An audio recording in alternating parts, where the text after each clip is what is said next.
Angry protesters are demonstrating in Russia, calling President Vladimir Putin a dictator.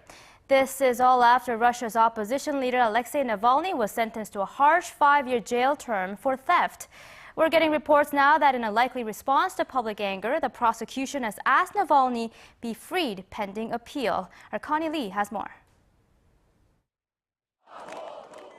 More than 3,000 angry protesters gathered near the Kremlin in Moscow on Thursday. Standing in the midst of a large police force, they are shouting, "Shame!" and "Putin is a thief."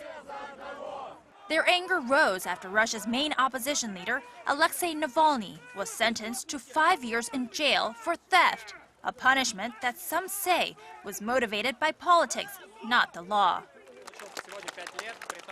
He got 5 years today, and it is obvious that he was jailed not for a crime, but rather for all the things he started at the end of 2011.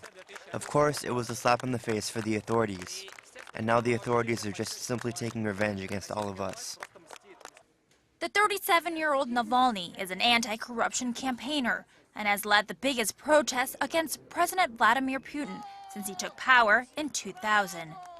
But on Thursday morning, Navalny was found guilty of organizing a scheme to embezzle nearly $500,000 US during a timber trading deal.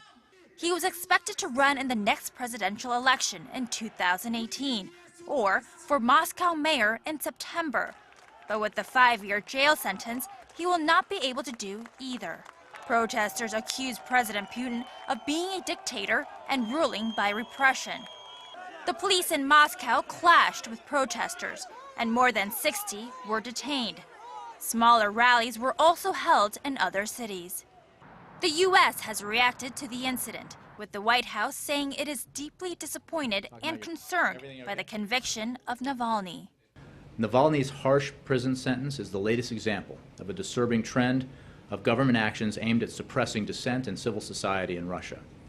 The White House is now calling on Russia to allow the opposition leader to appeal the conviction. Connie Lee, Arirang News.